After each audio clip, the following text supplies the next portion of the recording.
Good evening, Little Masters, and welcome to episode 337 of the Prancing Pony podcast, where Ted Sandyman wonders why he can't get a date. Hey, he's just a hard-working hobbit, nose to the grindstone. Oh. Makes an honest living. I'm sorry. I'm really sorry. That was good. I'm sorry to do that so early. Exactly. It's done and over with, yes. But folks, I'm Shawn Marchese, the Lord of the Mark, and I'm here with the man of the West, for whom dirty and insolent is a compliment, Alan Sisto. Well, I'm also very much out of my reckoning, but you already knew that, so. We knew that, yeah. Folks, join us as we find something worse than Mordor in the last of our 5 episodes on the Scouring of the Shire, the 8th chapter in Book 6 of The Lord of the Rings. Worse than Mordor is also a description of our jokes. So yeah, actually, I was wondering where you were going to go with that. I'm like, all right, I'm setting you up, man. Here's the slow pitch across the middle of the plate. Something worse than Mordor. There you go. Worse than Mordor. Worse than being tortured in Barad-dûr, actually. There you go. But hey, no matter how you're... Baggins! That's right. Anything but those terrible puns. I'll tell you what you want to know. Our jokes are so bad. Gollum would scream Baggins. That's Give right. us the information we need. Jokes or fingernails being removed with pliers? I don't know. Which way do you go? If it's our jokes, no, I'd That's still a close pick our call. Jokes. Yeah. Oh, no, yeah. I'd still pick our jokes. That's true. I can forget our jokes the next day, but if I wake up and my fingernail's gone, that's a whole nother story. Anyway, right. Let's continue. Anyway, moving on. No matter how you arrived, folks, we are deeply sorry. And you are all welcome here in the common room. At the Prancing Pony podcast, we are reading and talking our way through Middle-earth with plenty of speculation and a lot of bad jokes along the way. Obviously. We love deep dives into the lore. We do love discussing our favorite themes and a whole lot more. But we try to keep it light and fun, like a couple of friends chatting at the pub. And we're glad you've joined us. We sure are. And I'm sure you'll be glad you joined as well. But before we get to tonight's chapter discussion, I know this is hard to believe, folks, but it's time once more for fan favorite Philology Fair. It's like you got me here and you're just like, let's just do as many philology fairs as we can while he's here. I'm going to beat this horse as many times as I can. And I am happy to do it. That's right. But hey, folks, before we bid farewell to Sharkey and his thugs for good, and not a moment too soon, honestly, I want to spend a little time on this word that we keep using in this chapter. And while we're not like Vizzini, we actually do know what this word means after all, but we don't know the word nerdery on this word yet. And that word, of course, is ruffian. Man, how did it take us so long to do the word nerdery on this? I mean, we really do keep on using this word. And we have done multiple philology fairs in this chapter. I don't know. I know this is the third one. We had other things to talk about. Yeah. But here we are. And before we proceed with this segment, I do want to let folks know that while we're going to keep the language in this segment well within the limits of PG, I promise you that, but we are going to be using the proper terms for a few, well, let's just say a few jobs and ways of life that you may not want young children to hear about. Yeah, there is a discussion of the oldest profession here. So, yeah. Exactly. So if you have little ones, you might want to put on your headphones or skip ahead a few minutes. Yeah. All right. So the word ruffian, of course, means a brutal or lawless villain, a violent criminal, a thug. Now, it can also carry a weakened sense of any kind of rough or disreputable person. Mm-hmm. It first entered the English language in the early 1500s, 1520s to be precise, based on the OED. And interestingly, for the first 2 centuries of its usage in English, it could also have a more specific meaning. It could also mean a swaggering bully or thug characterized by extravagant dress and long hair. Well, now that's oddly specific. It is, isn't it? Extravagant dress and long hair. So a shabby bully, no. You're just a bully. No. I've leveled up my fashion game. I'm a ruffian. He's a fancy bully. Absolutely. For a couple of hundred years. That particular meaning is now obsolete. The last time it's mentioned in the OED is from about 1675. So it's not really applicable to us here. I really do not think Sharkey's men and half-orcs especially are extravagantly dressed. No. Probably some long hair in there, but it's probably dirty and greasy. We're not getting those luscious, flowing Thranduil locks, right? No, they're not going to be featured on the cover of any romance novels anytime soon. No, not at all. No. But the reason I share this very specific meaning is because I think it might be directly related to the origin of the word ruffian. I think so. And that origin is from French. Ruffian is a borrowing into English from Middle French ruffian. And in French, it meant a lecher, degenerate, bawd, or a pander. Now, I'm well aware of what a lecher and a degenerate are. Don't ask me how I know. I'm sorry. We have been friends for many years. Yeah. But pander is interesting. I'd always thought of pander as a verb. I've never seen it as a noun, and I had to look it up and get what it meant in that context. Yeah, same here. I'd never seen it as a noun before, certainly not in this context, because like you said, it is usually a verb today. To pander to someone is to indulge their baser desires or give them something in exchange for some personal gain. Right. Like a politician panders to a particular demographic. That makes him a panderer. So that's the noun version of it to my brain. Panderer, not a pander. That's right. Yeah. But once upon a time, a pander was a noun, and it meant a pimp. It meant a what now? A pimp. Okay. A person, usually a man, who can arrange some company for the evening for you for the right price.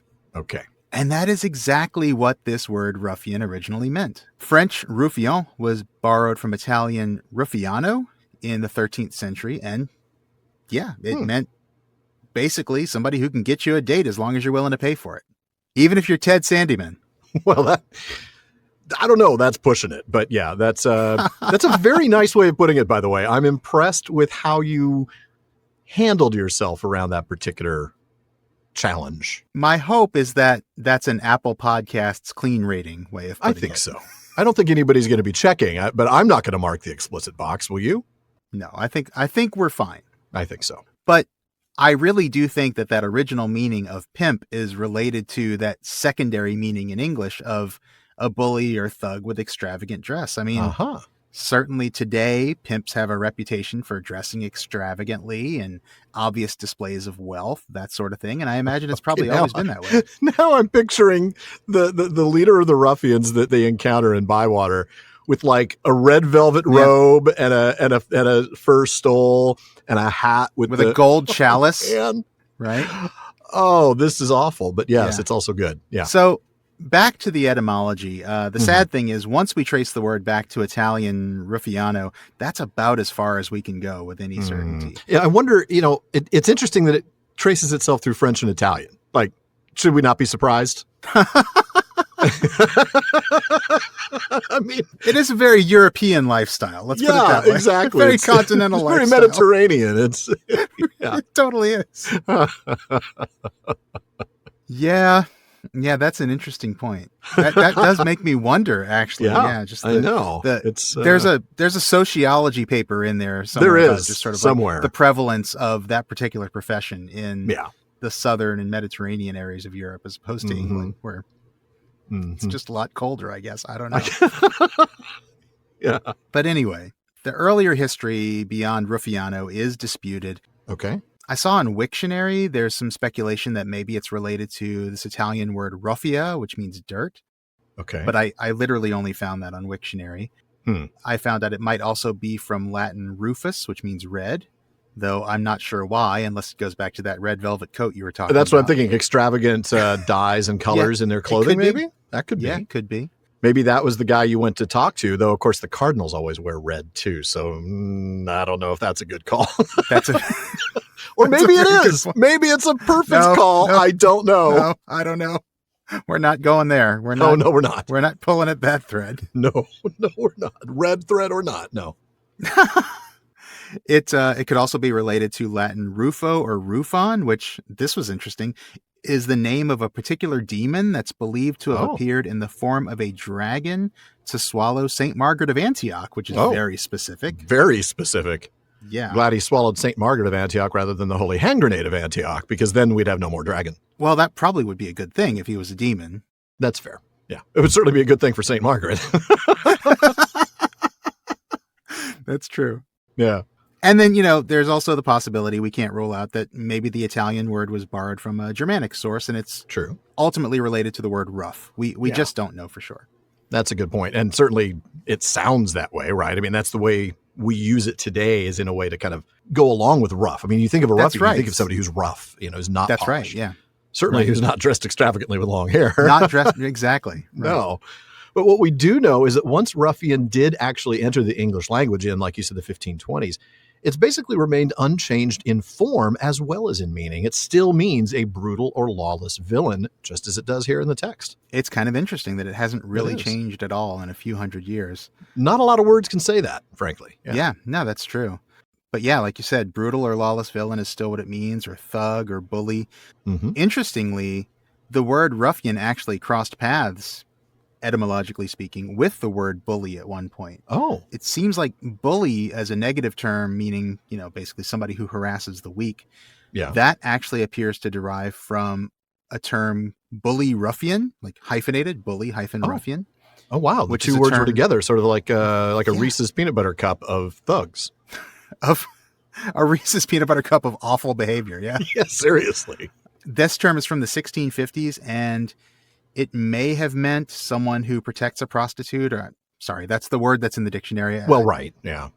I prefer to use the term sex worker, but yeah, that's what it says in the dictionary. Basically, somebody who protected Okay. that woman would be called a bully ruffian. So not quite a pimp or ruffiano, but more like a bodyguard. And I guess, they'd probably have to rough people up sometimes. So yeah, I would imagine they do. That's fascinating. Bully ruffian. An interesting path through the history of this word, which has taken us to some very interesting places, I have to say. Very unexpected places, I will admit. Some unexpected places, definitely.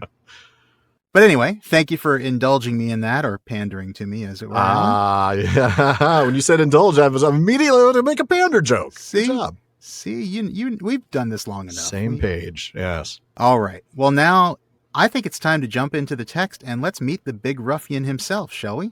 Alan, you want to start us off? I will indeed. Frodo had been in the battle, but he had not drawn sword, and his chief part had been to prevent the hobbits in their wrath at their losses from slaying those of their enemies who threw down their weapons. When the fighting was over and the later labors were ordered, Merry, Pippin, and Sam joined him, and they rode back with the Cottons. They ate a late midday meal, and then Frodo said with a sigh, "Well, I suppose it is time now that we dealt with the chief." "Yes, indeed. The sooner the better," said Merry. "And don't be too gentle. He's responsible for bringing in these ruffians and for all the evil they have done." Farmer Cotton collected an escort of some 24 sturdy hobbits.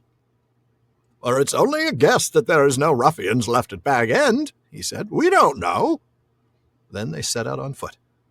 Frodo, Sam, Merry, and Pippin led the way. It was one of the saddest hours in their lives.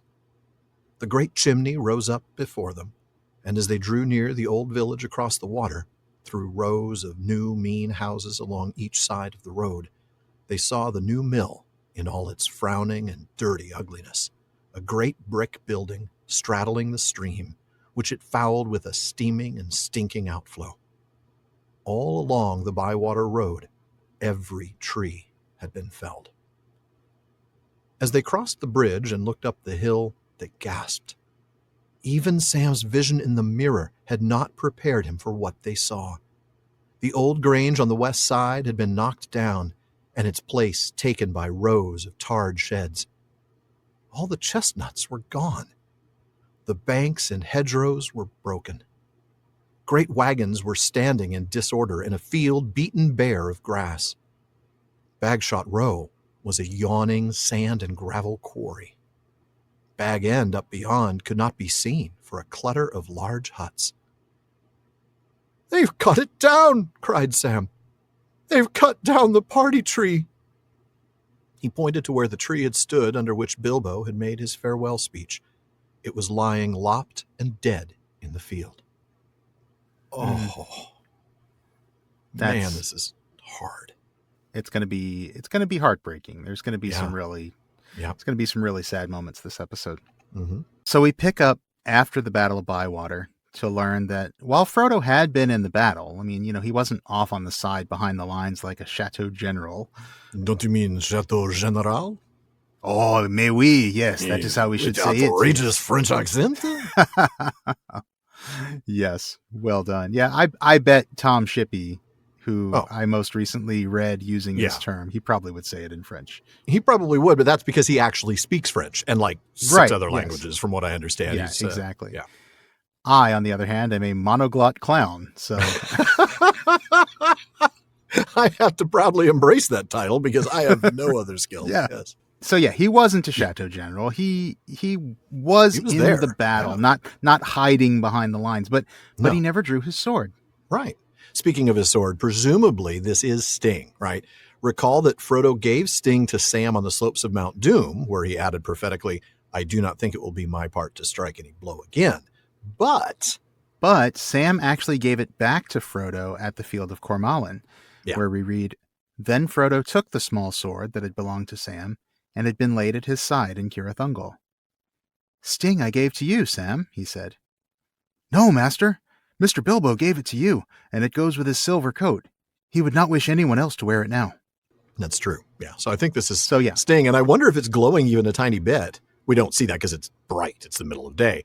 But these are half orcs, so you'd think there'd be a little bit of glow. I wonder, yeah, there might Yeah. be a little bit of the faintest of glows coming from it. Mm-hmm.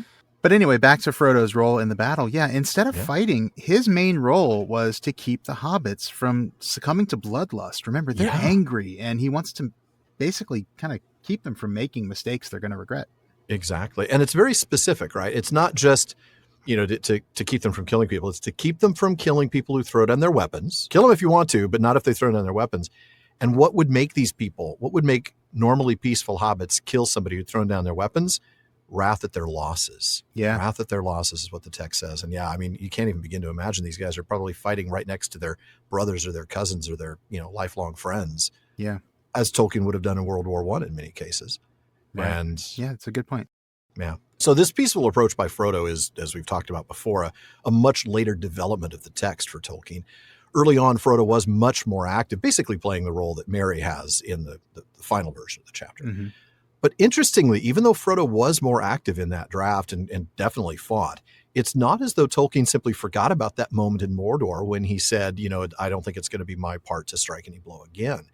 In an early version of the tale, Frodo slays the ruffian leader. He's named Sharkey at that point, but it's not Saruman. Right. And in a footnote to that version of the draft in Sauron Defeated, Christopher Tolkien adds, at the top of the page on which Frodo's words appear, my father wrote, and you said in Mordor you'd never strike another blow, said Sam. Just shows you never know. So it's not like he forgot that Frodo was going to be peaceful. He just decided Frodo's got action to do. That Frodo will actually draw a sword for this, that this would be something that would motivate him to fight again. And Christopher also tells us when he thinks that change took place, too. He says, at a late stage of work on the B text, my father perceived that Frodo's experience had so changed him, so withdrawn him, as to render him incapable of any such role in the scouring of the Shire as had been portrayed. The text as it stood required no large recasting. The entirely different picture of Frodo's part in the events was brought about by many small alterations, often by doing no more than changing Frodo to Merry, like you were just saying, Alan, and a few brief additions. Exactly. So now we get the post-battle happenings, right? The fight's over and all the instructions and guidance regarding the post-battle cleanup, right? The burial of the ruffians and then the building of the monument and all these things. Those don't happen overnight. So there's instructions given. And once those are done, the four hobbits ride back to the cotton farm with old Tom for what else? These are hobbits, a meal. Of course. Yeah. Got to be hungry after all that fighting. I know. Yeah. But now Frodo knows, look, there's no more delaying. We do need to deal with Lotho. Yeah. And Merry, probably, again, consistent with him being sort of the leader here of the war effort, Merry's not feeling a lot of sympathy for the chief here. He reminds Frodo, and he's right, really, to an extent, that Lotho is responsible for all this. Right. Now, Merry is saying that Lotho is responsible for all of the evil committed by the ruffians. But I'm curious what you think of this, Alan. Do you think he's overstating it a little bit? Do you think Lotho is really responsible for all of it?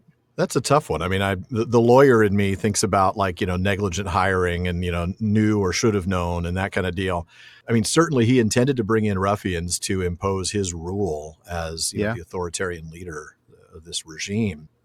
And to the extent that was the case, he's certainly responsible for some of the evil. But as we know, he's actually been dead now for a few days. He's certainly not responsible for anything after that. For the last few. Yeah, that's true. But is he responsible for maybe everything that happened up to, say, Sharkey's arrival? I think you could make that argument. It's just that when Sharkey came, the level of destruction, what was it? Cotton said it's just been plain ruination. And I think that's where you probably draw the line at what has taken place. I don't think you can lay, for example, the lives of the hobbits that just died in the Battle of Bywater at Lotho's feet. Not in a direct sense, but again, through his... If it weren't for, right? I mean... If it weren't for his bringing the ruffians in the first place, exactly. none of this happens. No. And while Lotho surely didn't want things to get as bad as they did, they got as bad as they did through a mixture of his own ill will and desire to dominate. Right. And also his own gross incompetence. Yeah. And his unwillingness to change when things started to go downhill. I mean, imagine if you're Lotho and you're like, yeah, things are getting a little worse than I intended them to be. I didn't mean for it to go this far. Okay, Will Whitfoot, let's fix this. Right. Right. Instead, I'm going to throw Will in jail and make this even more authoritarian. And that really, you can make the argument there. So it's a tough call. Here's the way I'd explain it to my kids. You can be responsible for something even if it's not what you intended to happen. That is true. And you absolutely can. You may not have intended for this horrible thing to happen. Mm-hmm. But if you caused it, you're still responsible for it. Yeah. Culpability is not the same as intent. Yeah. Right. Yeah. Yep. Yeah. I mean, indirectly he is. I mean, it's how far do we take the connection? You know, to what extent do we say he's responsible for the actions of every individual ruffian? Because who knows? He might have brought them in and said, listen, you guys are going to impose my rule and you're going to put anybody in jail, but you are not to hurt any of the hobbits. You're not to physically harm them. And the ruffian's like, oh, no, sir, of course not. We won't do that. And then they go out and beat the hobbits and Lotho doesn't even know what's happening. Then they're acting outside the scope of their authority. And from a negligent hiring perspective, you're like, well, maybe you can make that call. But come on. And also just like a negligent management perspective. Like you're not properly... You're not overseeing your workers. You're not doing your job.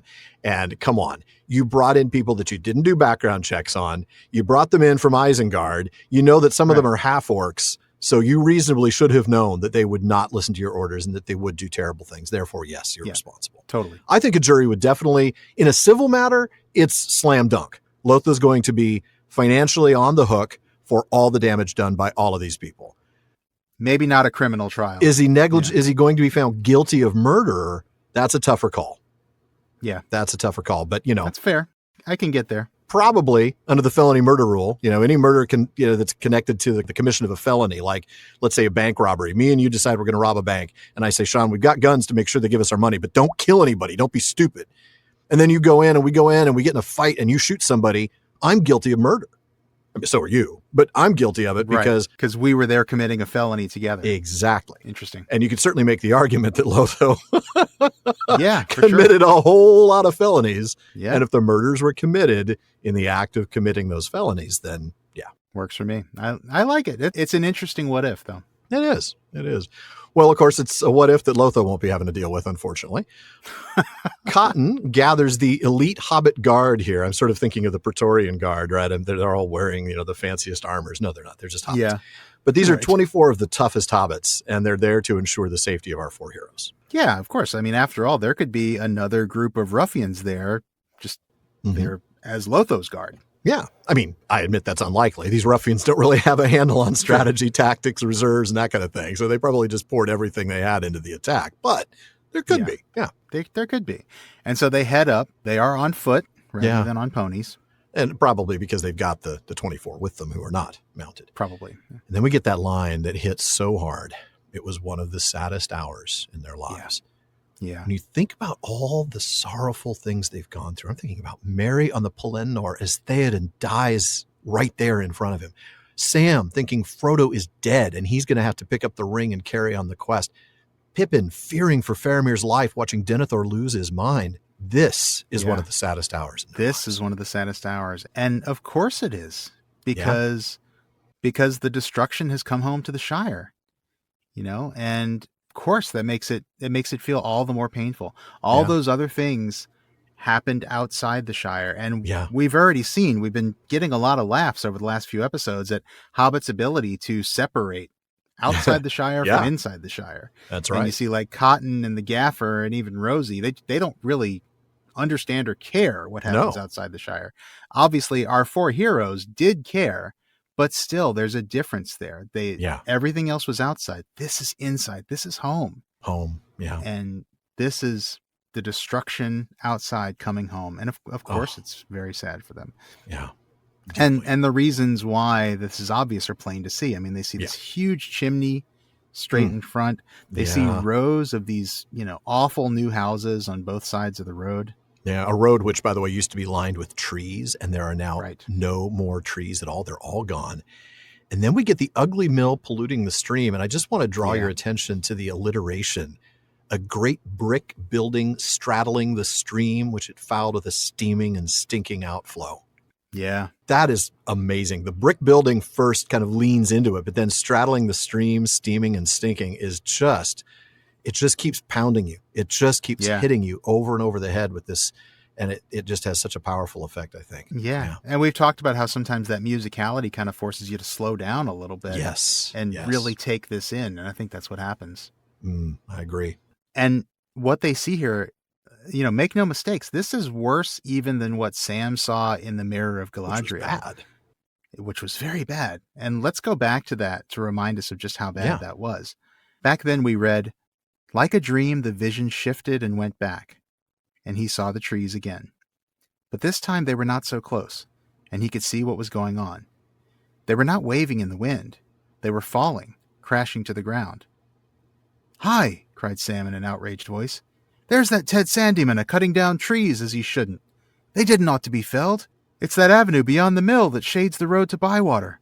I wish I could get at Ted, and I'd fell him." And then the vision gets worse. But now Sam noticed that the old mill had vanished, and a large red brick building was being put up where it had stood. Lots of folk were busily at work. There was a tall red chimney nearby. Black smoke seemed to cloud the surface of the mirror. "There's some devilry at work in the Shire," he said. "Elrond knew what he was about when he wanted to send Mr. Merry back." Then suddenly Sam gave a cry and sprang away. "I can't stay here," he said wildly. "I must go home. They've dug up Bagshot Row, and there's the poor old gaffer going down the hill with his bits of things on a barrow. I must go home." Oh, poor Sam, man. Yeah. And yet this is so much worse, isn't it? Yeah, worse than that. Now, as a reminder, Sam looked in the Mirror of Galadriel back on February 15th, so that's a little over 8 months ago. But it is after all this stuff started happening in the Shire. Yeah. And with that reminder, let's keep seeing just how bad this is, right? The old grange was torn down and replaced with tarred sheds. Shawn, you got some word nerdery for us on the grange, maybe? Yeah, let's explain grange. Okay, so according to the OED, this is a repository for grain, a granary, or a barn, and this is an archaic term. It has had several similar meanings over the centuries. Around the 1300s, it meant a group of farms.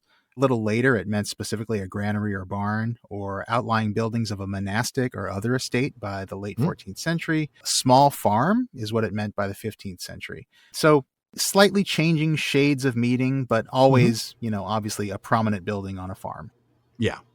And the word comes to us from Middle English, ultimately from Old French, which was grange, which meant barn or granary or farmstead. And then that in turn comes from Latin granum, which means grain. Exactly. And it's been replaced by tarred sheds. Now, those are wooden sheds that have been painted with tar in order to protect against the elements, rain and wind. So they're black. They're ugly.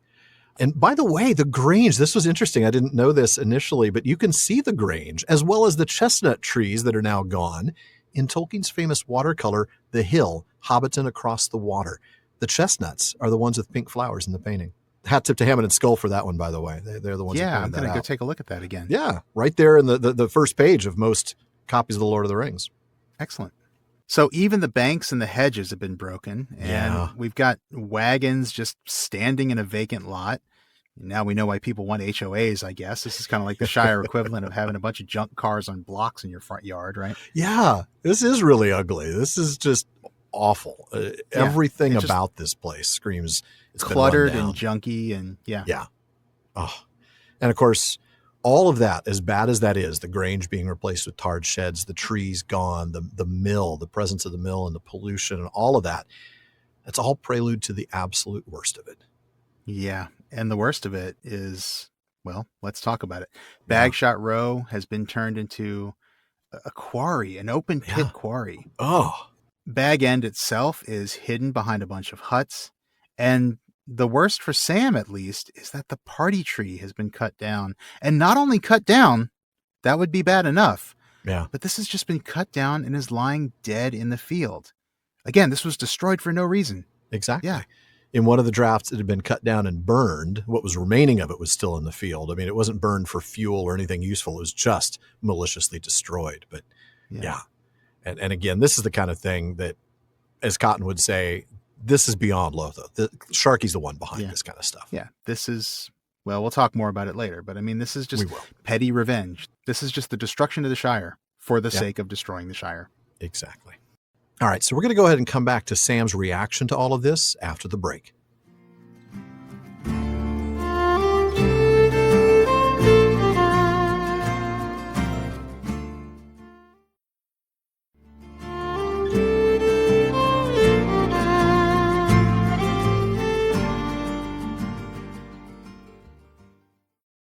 Now, we'll get back to Sam's friendly chat with Ted in a minute, but first we want to remind you that there's a lot more talk going on at the Prancing Pony Podcast than just us.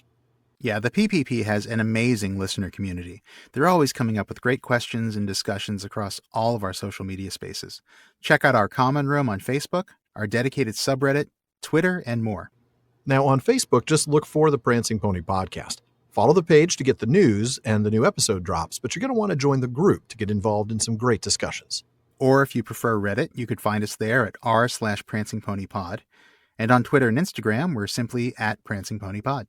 Now, be sure to get your daily Tolkien content by subscribing to Today's Tolkien Times on YouTube and all your favorite podcast apps. It's my short format daily show with everything from Mailbag Mondays to Silmarillion Saturdays. Be sure to check it out at youtube.com/@TolkienTimes and follow @TolkienTimes on all your social media. Well, Shawn, would you pick up where I left off? This is just, wow. This chapter is very end heavy, right? There's a lot here to talk about. I can't believe we've only gone through 1 of 5 bullet points and we're already this far in. I know. Yeah, I know. All right. As if this was the last straw, Sam burst into tears. A laugh put an end to them. There was a surly hobbit lounging over the low wall of the mill yard. He was grimy-faced and black-handed. "Don't he like it, Sam?" he sneered. "But you always was soft. I thought you'd gone off in one of them ships you used to prattle about. Sailing. What you want to come back for? We've work to do in the Shire now." "So I see," said Sam. "No time for washing, but time for wall propping. But see here, Master Sandyman, I've a score to pay in this village, and don't you make it any longer with your jeering, or you'll foot a bill too big for your purse." Ted Sandyman spat over the wall. "Gone," he said. "You can't touch me. I'm a friend of the boss's. But he'll touch you all right if I have any more of your mouth." "Don't waste any more words on the fool, Sam," said Frodo. "I hope there are not many more hobbits that have become like this.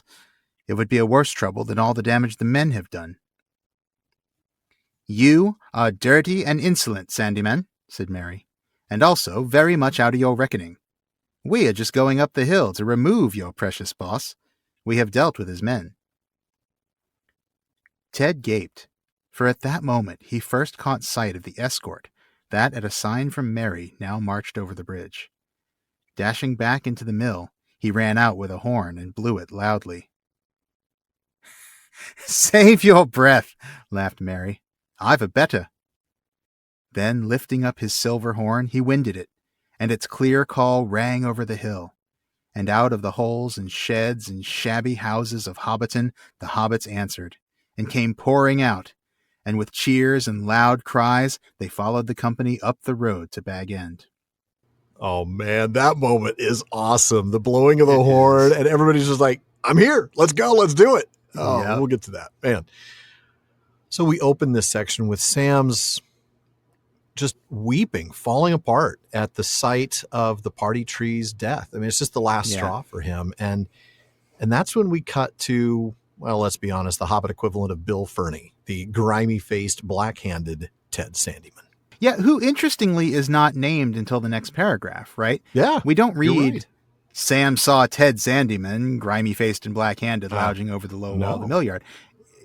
But since we've just reread the passage from Sam's experience at the mirror, I think we know who this is. That's true. Before Tolkien identifies us in the narration. And I want to point out, I think the grime on Sandyman's face and hands, I think that's intentional symbolism on Tolkien's part. Ooh. There's a sense of the filth is literally on his hands, right? Yeah.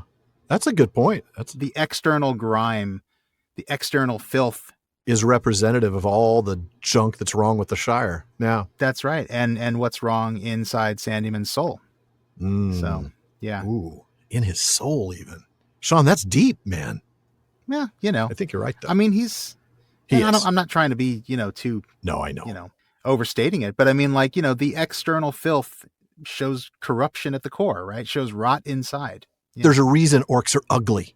There's a reason why these characters, there's a reason why even Saruman is, once he loses his voice, his voice is cracked and hideous. Nobody wants to listen to him now, Right. There's something attractive about goodness and there's something repulsive about evil. And I think you're absolutely right that the filth on his hands. And I think it goes back to, sort of Boethian concepts of good and evil for Tolkien should be ugly. It should, the physical should reflect the emotional and the spiritual.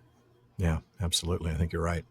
So he's snickering and sneering, giving Sam a hard time, calling him soft, which is kind of funny. I mean, the guy who just, dragged his friend up Mount Doom for days and, Yeah. Sam is soft. He's soft. But you who just handed over your father's mill to, exactly. Okay. Just signed it over to Lotho. Yeah. That bit about work to do, though, is interesting. I thought, at least. I mean, as if the work the Shire has been doing before wasn't actual work. Like they've just been sitting around spending their days in total leisure. No, they've been working, right? They've been growing food. They've been doing things. They are an agrarian society, yes, but they've been working. But to Ted, only stuff that pollutes and generates smoke is actual work. Yeah. And I think that's what, to me, reveals that there's he's just corrupted to the core. Yeah, he is. It's also not only that they're polluting and generating, but in some sick way, he thinks he's improving the Shire with all this. He thinks that there was something wrong with the Shire and that they've been making it better through all this.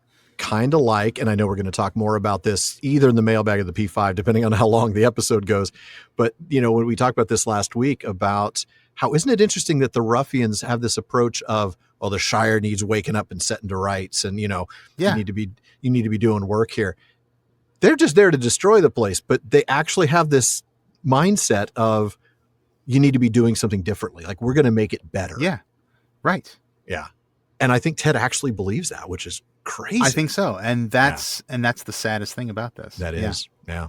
But Sam is not just going to take it from Ted. He bites back a little bit. I love basically Sam's version of if you got time to lean, you got time to clean, basically. Exactly. And then he threatens him. And of course, we know Sam can and would absolutely back this up with force if he needed to. Yes, I can say he would. Yes. Smeagol would definitely testify to Sam's tenacity. Yeah. I would honestly pay to see a fight between these two, by the way. I mean, it would be short. I'd love it. It's sort of it would be very short. Like the Mike Tyson Logan Paul fight that's coming up. It'd be like, if that goes around, I'd be surprised. Yeah. I mean, it would be fast. Sam's going to deck this guy. It'd be over in a hurry. I'd pay for that. Yeah.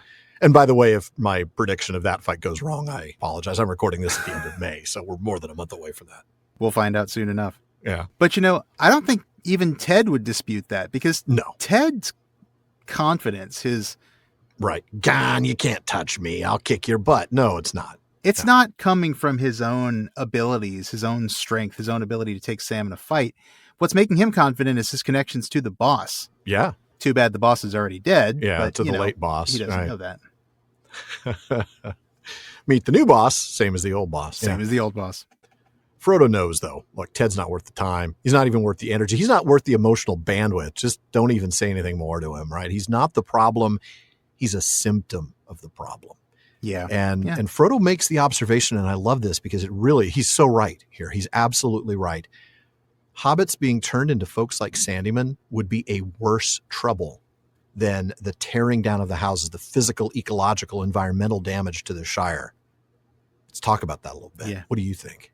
I mean, I think it ultimately comes from the fact that the tearing down of the houses, the destruction of the landscape, the ecological damage, that can be fixed. It may take a generation or two, but Mhm. they can fix that damage. They can plant new trees. They Yeah. can tear down these ugly new houses. They can rebuild proper hobbit homes. Correct. It'll take time, it'll take money, it'll take effort, but it can be done. But if you corrupt the hobbits themselves, and if there's too many Ted Sandymans out there, Yeah. you might never turn the Shire back to the way it was. No. This will be the new Shire. This will be the new normal. Ooh. And that is exactly what he means. Yeah. Terrifying thought, really. Yeah. Thinking of it hobbits is. like that. Yeah. Yeah. But Merry doesn't argue with Ted. He just No. tells it like it is. It's like, we've done this one thing, and now we're going to do something else. You're in way over your head here, buddy. Yep. Yeah. And then that seems to be the moment at which Sandyman sees the 24 sturdy hobbits coming up that Farmer Cotton has sent along as an escort to our heroes. And so Ted, calling for backup, he gets his little, probably some ugly little orc horn that he's got. Yeah. And he blows that to warn whoever is still up there at Bag End. Probably the one horn they used in the Bakshi film. It was the orc horn, but it was also the horn of the Rohirrim, and it was also the horn. Watch that movie, and every horn sounds exactly the same. It's the same audio. It's the exact same audio. Every horn blow is the same. We have one sound effect, and we're going to use this. You're going to use it over and over again. We paid good money for this sound That's effect. right. It's like the Wilhelm scream. We're going to put it in every freaking movie because we've already paid for the rights. Yeah. Right. No, that's Peter Jackson. I know. And George Lucas and everybody else. I know everybody uses it. I know. Oh, man. So, of course, Merry, get your pathetic horn out of here. I've got a better horn. And he blows his, and it is beautiful, right? It brings hobbits just pouring out of their holes, their houses, to accompany Merry and the rest of them up the road. Well, and that's the power of this horn of Rohan, remember? Yeah, blow it at need, and you'll set fear in the hearts of his enemies and joy in the hearts of his friends. And they shall hear him and come to him. And that's exactly what happens, isn't it? Yeah. By the way, folks, this is the very last mention of Sandyman. So we don't get any discussion or mention of what happens to him after the Shire is scoured. Like there's no mention of him in the appendices or anything. What do you think happens to this guy? I think he sticks around. Do you? And is probably, I don't think he's leaving the Shire. Where's he going to go? I think he maybe try to start a new life in Bree. Yeah, with the Bree think hobbits. So? Yeah, I think he knows he's not wanted here. He probably sticks around for a certain amount of time and is just so ostracized by everyone in the community that maybe he does eventually leave. Yeah, I could. That makes a certain amount of sense. His family tree is gone. He's not going to get married and have kids at this point. Nobody's going to touch him with a 10-foot pole. So right, yeah. Maybe he does start over. I don't even know that he would have the courage to. That's true. That does take an awful lot of courage to just get up and move some other place. But he's got no economic benefit here, right? His mill is going to be torn down. Totally. That brick mill. Yeah, absolutely. Yeah. It's not his anymore anyway. That's true. He sold his dad's business. All right. Good job, man. Sorry, man. Yeah. Sucks to be you, doesn't it? You picked the wrong side, man. Yeah. Did you back the wrong horse? Yeah. Boy, big time. All right. Well, in the part of the text that we skipped, the group then gets to the top of the road at Bag End, and our 4 hobbits go forward, leaving the escorts behind. Yeah. The structures built by the ruffians are so close to the hobbit hole that the windows are blocked. Yeah. Just hideous. Yeah. Yeah. Just dark and ugly inside. No consideration for design or for the function of Bag End as a property. Nothing. There's no architectural sense to this. No. And then on the inside, the place is just a mess. There's trash everywhere. The front door is a mess. Absolutely. And when they go in, like you said, it's just as bad inside. Stinky, filthy. It's actually so bad they begin to wonder if it's been completely abandoned. I mean, they've looked everywhere. There's no sign of Lotho. The only thing that they find are rodents. Whoa. And that prompts Merry to ask if they should have the escort hobbits start looking in the sheds outside. Yeah, exactly. I mean, we got to find Lotho, right? He's got to be around here somewhere, we think. Maybe. Yeah. Maybe. All right. Let's go back to reading, and you're going to pick up the next part. All right. This is worse than Mordor, said Sam. Much worse in a way. It comes home to you, as they say, because it is home, and you remember it before it was all ruined. Yes, this is Mordor, said Frodo. Just one of its works. Saruman was doing its work all the time, even when he thought he was working for himself. And the same with those that Saruman tricked, like Lotho. Merry looked round in dismay and disgust. Let's get out, he said. If I had known all the mischief he had caused, I should have stuffed my pouch down Saruman's throat." No doubt, no doubt. But you did not, and so I'm able to welcome you home." There, standing at the door, was Saruman himself, looking well-fed and well-pleased. His eyes gleamed with malice and amusement. A sudden light broke on Frodo. "Sharkey!" he cried. Saruman laughed. "So, you have heard the name, have you? All my people used to call me that in Isengard, I believe. A sign of affection, possibly. But evidently you did not expect to see me here." "I did not," said Frodo, "but I might have guessed. A little mischief in a mean way. Gandalf warned me that you were still capable of it." "Quite capable," said Saruman, "and more than a little. You made me laugh, you hobbit lordlings, riding along with all those great people, so secure and so pleased with your little selves.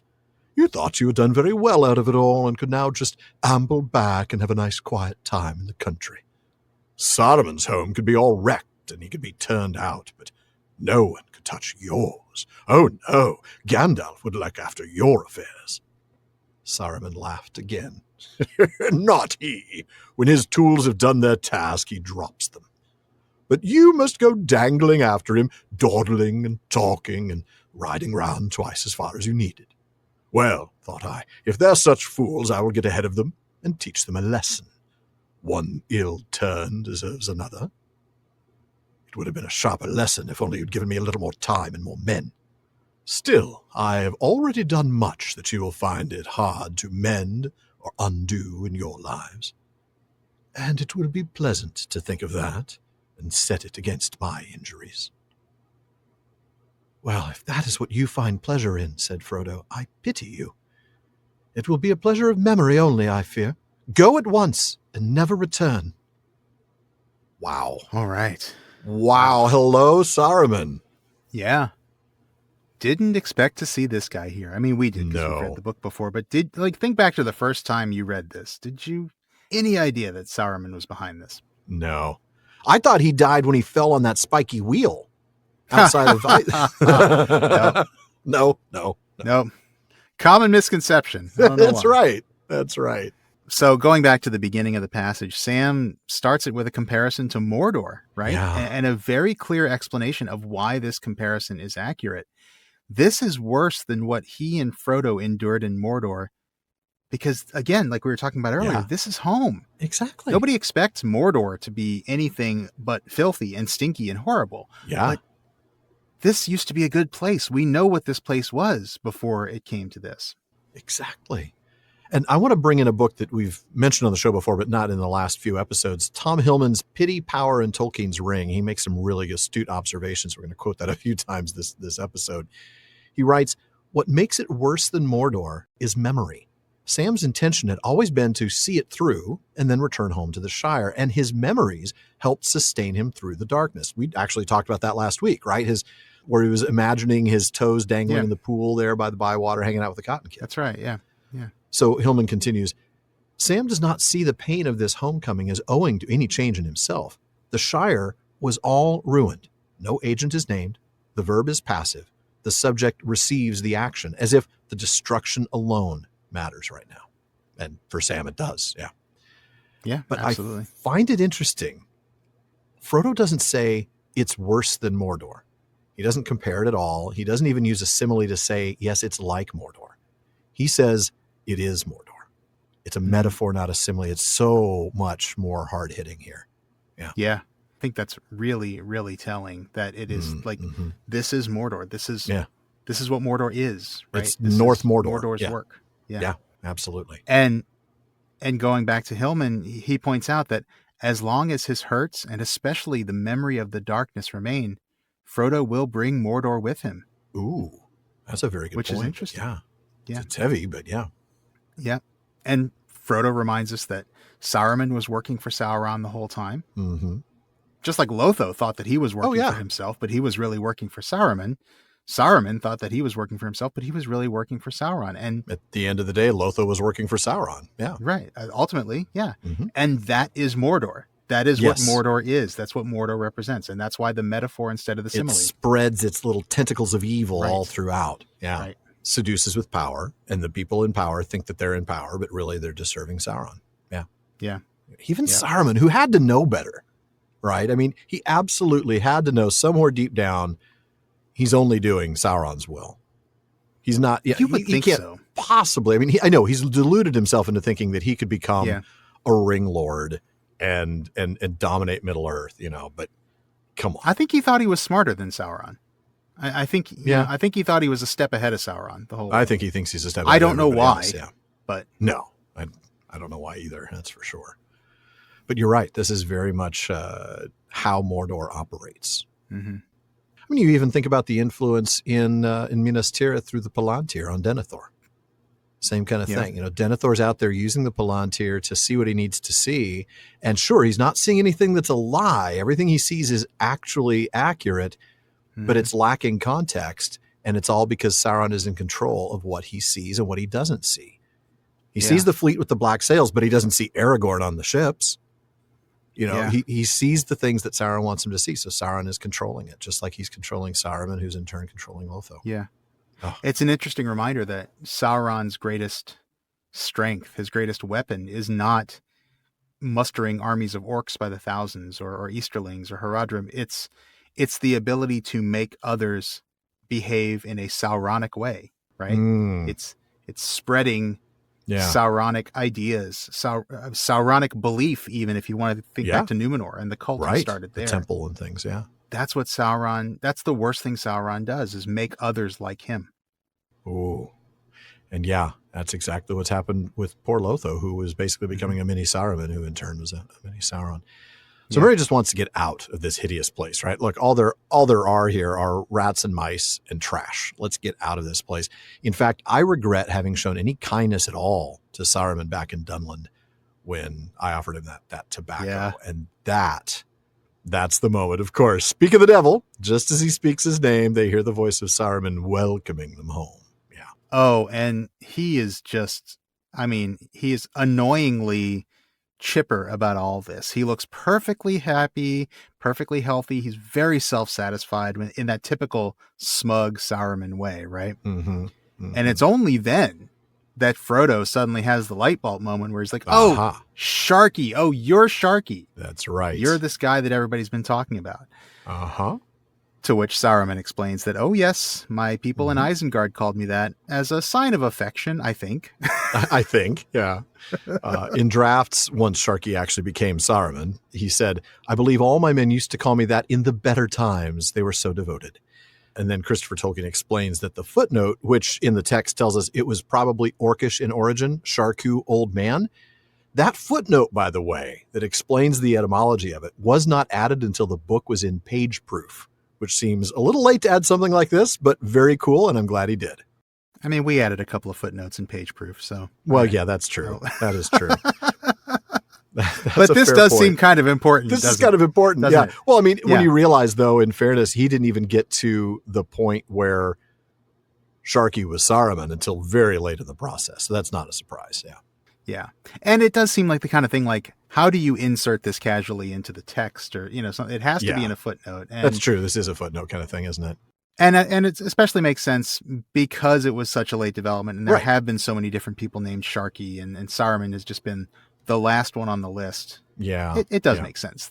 That's true, because you wouldn't necessarily call one of the ruffians old man. But once you discover that Sharkey has to be Saruman, you got to come up with something. Yeah. Right. Sort of not really a retcon because the book hasn't come out yet, but it's a late idea that makes its way in. Yeah. Mm-hmm. Now, Christopher Tolkien tries to explain in Sauron Defeated how his father was developing the idea of Sharkey as he wrote this text. But Christopher says, it is certainly not easy to do so. And when Christopher tells you that, it's really hard. You better believe it. Yeah. The drafts and things are so hard to read sometimes. Now, Christopher believes that the name Sharkey, whatever its basis as a name, was transferred from the squint-eyed rascal at Bywater when my father saw that the boss, Cosimo Sackville Baggins, was being used now purely nominally by some more ruthless and sinister presence at Bag End. This was Sharkey. Then suddenly, after the present draft was completed, my father saw who it really was that had supplanted Cosimo, and Saruman took over the name Sharkey. There you go. That makes a lot of sense. Mm-hmm. But whatever his name is, Saruman here in the text clearly understands that Frodo did not expect to see him here. And for good reason, right? We talked about this last time, maybe the time before. Yeah. When they parted company in Dunland on August 28th, and Saruman then arrived in the Shire on September 22nd, I mean, that's a fast pace, like we talked about before, especially given that he's on foot and he has Wormtongue with him, who's apparently crawling now. Yeah, that's about right. Now, Christopher Tolkien cites his father's penciled note in the margin of the first edition as saying that this was a journey of about 460 miles in 25 days. He thus averaged about 18 miles a day, evidently hastening as well as he could. And thank you, Christopher, for not making me look at the scale of the map to figure out the distance, let alone do the math on this. That was it's right there, done. Okay, so 18 miles a day, I guess. If 3 miles an hour, that's a 6-hour walking day. Yeah. I guess you could do that. You could. Obviously they're probably walking for a little longer than that, but at a slower pace because Wormtongue's crawling. That makes more sense. I guess I could probably do 18 miles a day on foot if I had to. But could you do it for 25 days every day? That's what's mind blowing. I mean, I could do 18 miles today. If you told me I needed to go walk 18 miles, I could do it in a heartbeat. That's a very good point. It's the continued 25 days to cover 460 miles. Ooh, man, that's a distance. Yeah. Wow, that is a good point. Well, it is now November 3rd, so as Tolkien's note continues, he had thus only 38 days in which to work his mischief in the Shire. But much of it had already been done by the ruffians according to his orders, already planned and issued before the sack of Isengard. That's right. Now, Frodo also remembers Gandalf's words about Saruman. I fancy he could do some mischief still in a small, mean way. That's actually Gandalf's quote back from Many Partings.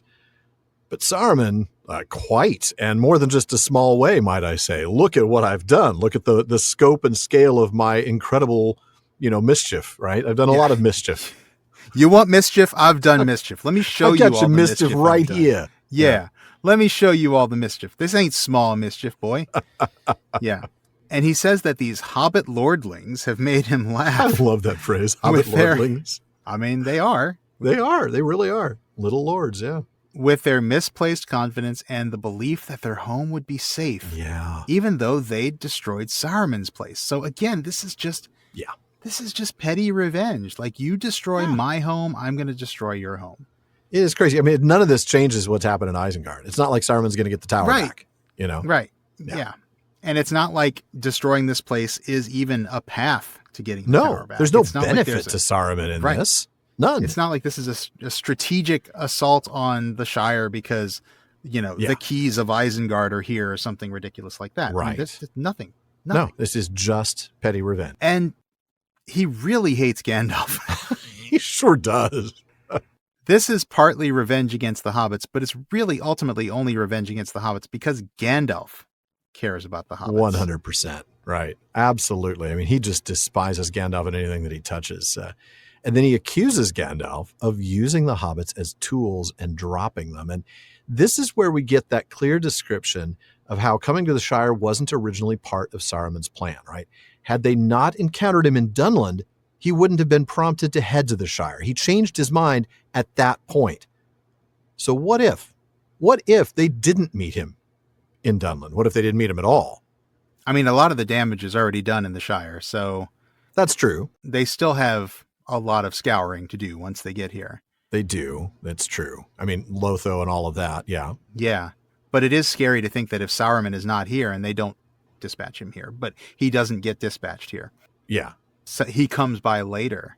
Ooh. It's interesting to think what he might do if he came to the Shire later as they were rebuilding. I wonder. That would be interesting. I mean, you tend to think that, this is going to be a situation where the Shire is a little more on guard now. Probably, yeah. And maybe they would be a little less open to that sort of thing. But boy, yeah. And where does he go, right? It only makes sense in a way for him to be going to the Shire. Yes, in the text, he doesn't make up his mind to go to the Shire until after he encounters them on the road. And then he's like, well, I'm going to show them, these fools, you destroy my home, I'm going to go destroy yours. But he was already heading north. Where was he going to go? I mean, it's not like Elrond was going to welcome him in Rivendell. Right. Yeah. The only contact he has up there is Lotho. Yeah, that's true. And it's not like he's going to the Grey Havens or anything. He's Oh, heavens no. Surely he knows that ship is not taking him into the West. That ship has sailed That and ship you're has not on sailed. it. Yeah. Yeah. Oh, Yeah. man. I mean, I guess he could probably hit Debris and try to have some sort of influence Maybe. there, maybe. I don't know. Actually, he might do well in Bree, honestly. He might. There's enough men there, yeah. That's true. And enough questionable men at that, right? Yeah. The ones that Bartman keeps talking about, the ones coming up the road from the south, which are the ones that have been sent by Saruman. Those are his men, yeah. Yeah. So that's interesting. Yeah, Bill Fernie. Yeah, I guess Bree is probably the most likely place he would go. Yeah, that actually makes the most sense. Yeah. Guess we'll never know. We will never know. So Saruman confesses his exact reasoning here. And, again, as we've been saying, it really just boils down to vengeance. He says one ill turn deserves another. Mm-hmm. And he's like, oh, and by the way, speaking of all that mischief, I could have done a lot more if it weren't for you meddling kids. Cue the Scooby-Doo gang. Zoinks. But even though I didn't do as much as I wish I had done, yeah, the things that I have done are going to be hard for you to undo during your entire lives. Man. And then he cold-blooded, says, right? It is really cold-blooded. And then he adds this last little bit that just reminds you exactly where his heart is. Thinking of you suffering in that misery is going to bring me happiness in my troubles. The level of pettiness here is just off the charts. How happy could that possibly make him?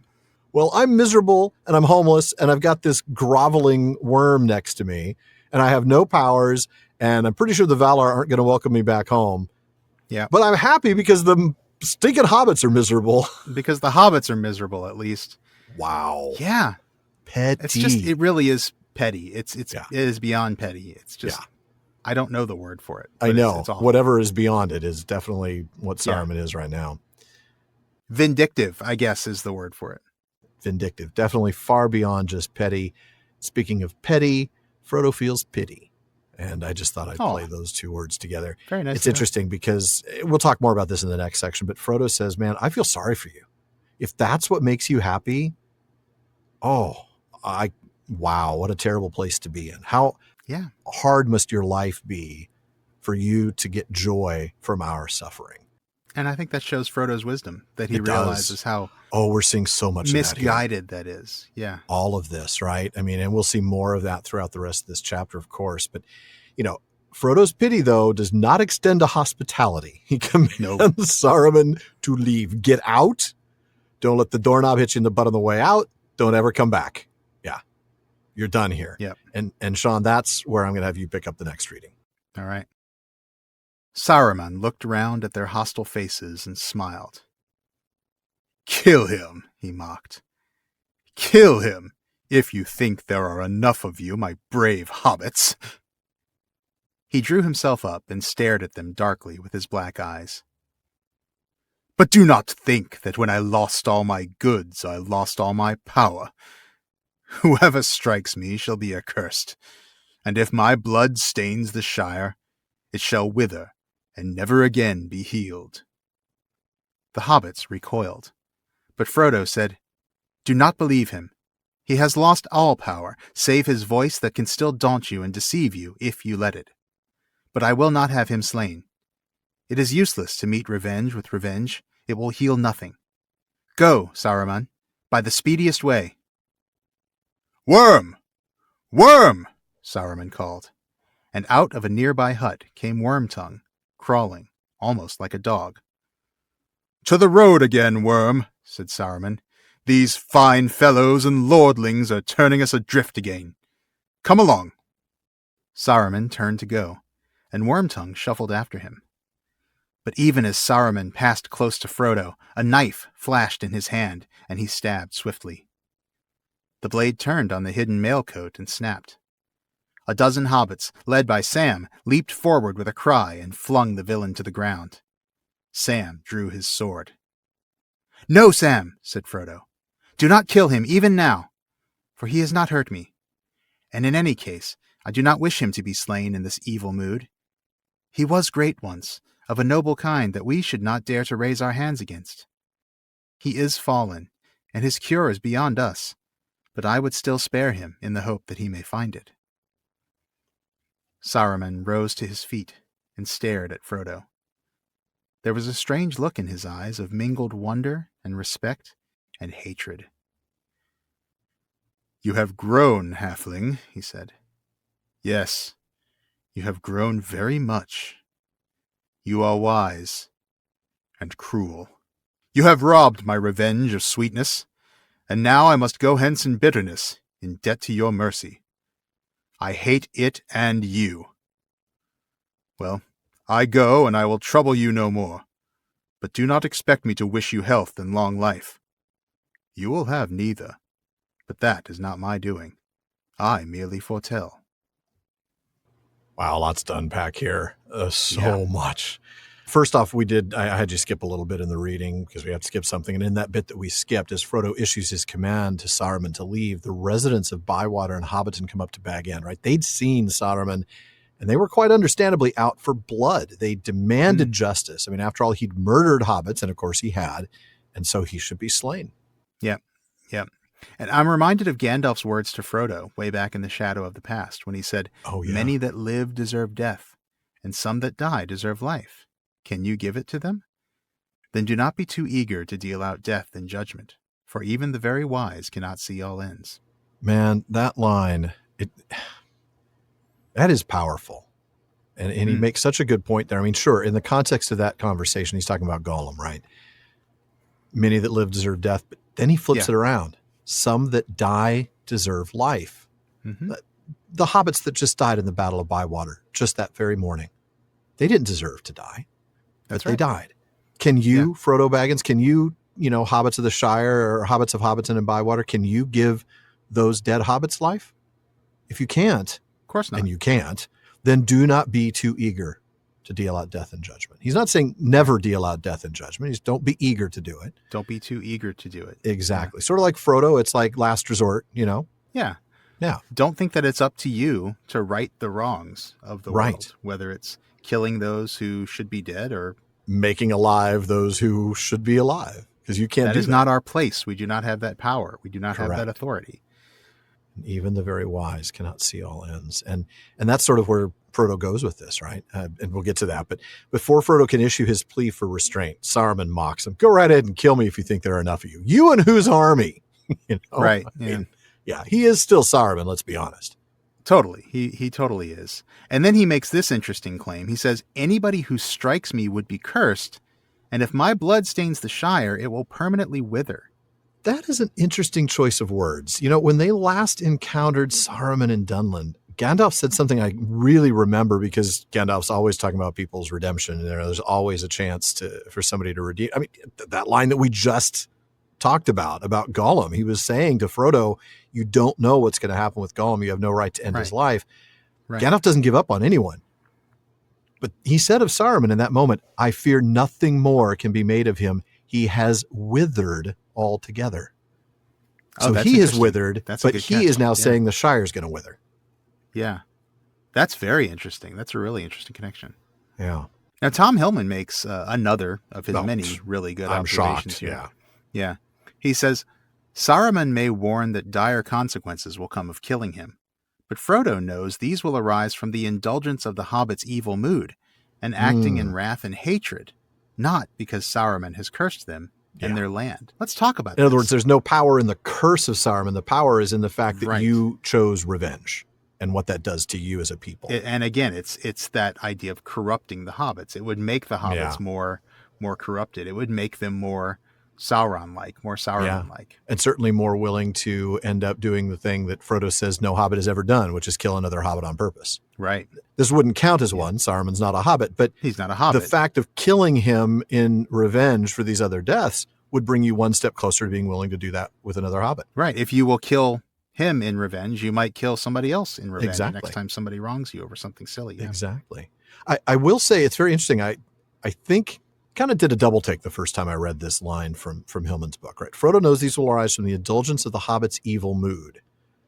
But the line in the text, when Frodo says, I do not wish him to be slain in this evil mood. It seems to me like Frodo is saying Saruman in his evil mood should not be slain. Like, this is not the way he should meet his death, but to Saruman's evil mood, not to the hobbit's evil mood. There's nothing here but Tom is saying the Hobbit's evil mood, that is to say their mood for revenge. Yeah. What do you think here? What are we going on? I mean, I do think that on the surface, Frodo's comment is about Saruman's evil mood. And I think the face value reading of that warning is, hey, let's not kill him right now because he's fallen, he's corrupted. We kill him now and he will never get a chance for redemption. I mean, Frodo basically says as much, doesn't he? He does, yeah.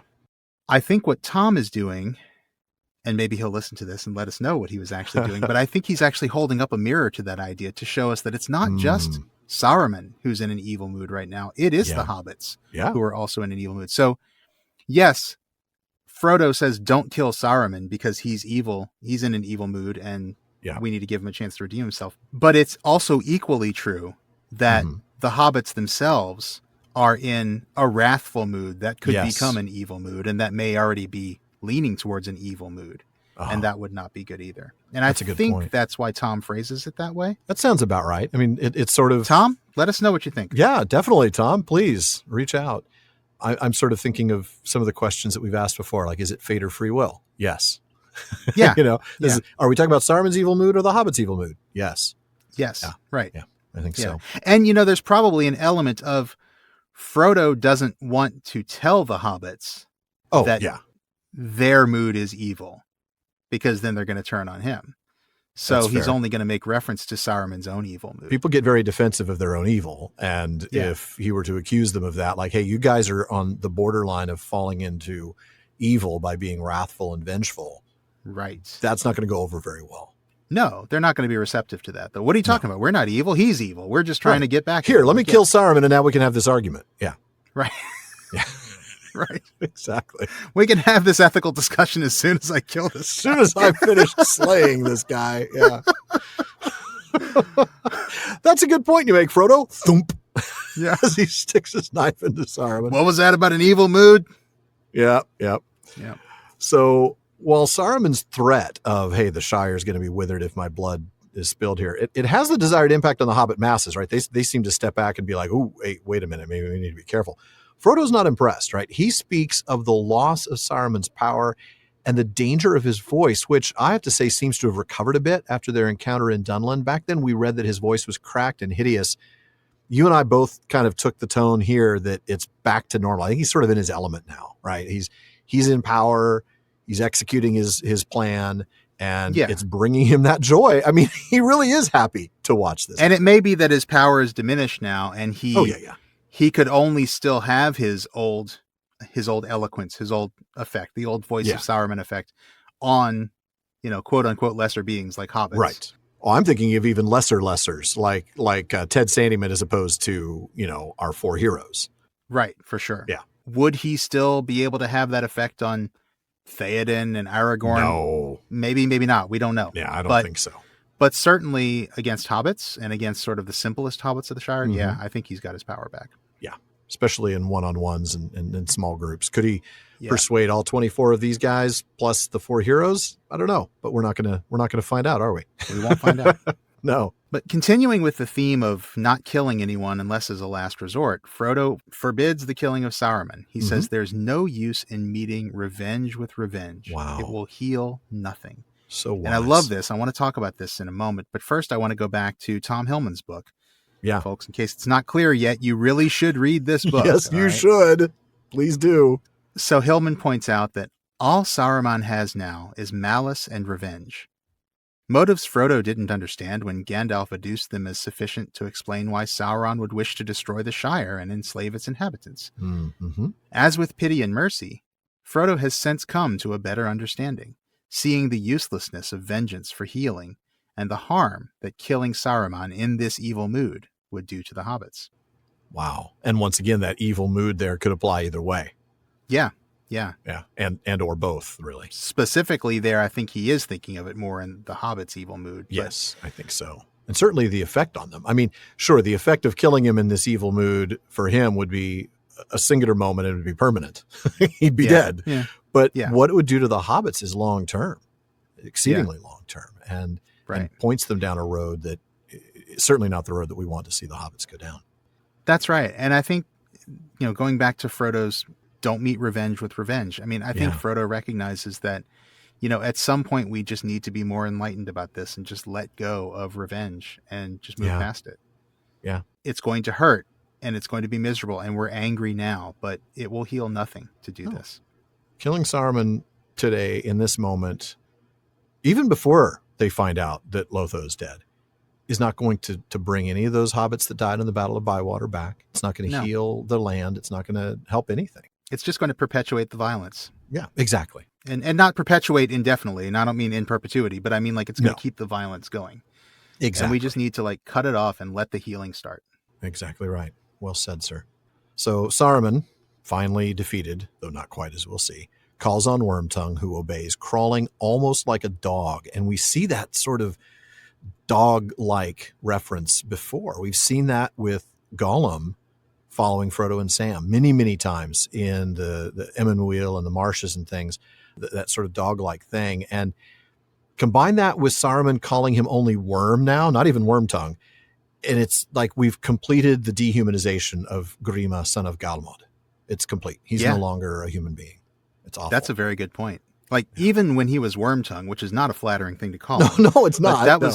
That was just an epithet. That's a metaphor. That's saying he has a tongue like a worm. He's deceptive and he's a liar, right? And it's also worm in the sense of dragon, right? Well, yeah, because it was that type of worm, someone who could be deceptive. Now it's just worm, and I think he means like the crawling in the ground sort of earthworm type of worm. Yeah. Right. I think it's a really good catch about the dehumanization. Yeah. Well, and we see it just the rest of the scene here, in the next reading, it's even more clear. Yeah, definitely. So Saruman says it's time to go. I love this. The Hobbit Lordlings are sending us away. What a phrase. There's a name for a band, the Hobbit Lordlings. The Hobbit Lordlings. Yeah. But Saruman's mind has been moving this entire time. He's got something else up his sleeve. Quite literally, yeah. Yeah, quite literally speaking, actually. As they turn to go and they pass by Frodo, Saruman pulls out a hidden knife and stabs him. That's right. Only to find that Mithril is exactly what they say it is. Whoops. Oh, well. The attempted murder fails, and Sam and a slew of other hobbits just jump on Saruman and take him down. Sam's about to kill him himself. I mean... And he would have. He absolutely would have, I think. Yeah. If Frodo didn't intervene to save Saruman's life, right? Even now, do not take his life. Yeah, because not only am I not injured or, dead, but I do not wish him to be slain in this evil mood. This is not the time. I do not want him dead. I do not want him killed now. No, this is not the appropriate time. Right. And we get a reminder here that Saruman is of a higher order. He is not immortal. He is not one of the children of Ilúvatar. He is one of the Istari, and Istar, which is, it's just translated wizard, but remember what that actually means in Tolkien's world. He's basically an incarnate angel. He's a Maya spirit whose existence goes back to before the beginning of time itself, before creation. Yeah. He was here. He's one of the Ainur. That is a powerful thought. And Frodo makes a valid point here. This next line, though, yes, he is fallen and we cannot cure him, right? We're just hobbits here. We don't have that ability. But unlike Gandalf, who said, basically, the door's closed, there's nothing, there's no redemption for him. Frodo does not shut the door on his potential restoration and cure. And we'll have more on this in just a second. Yeah.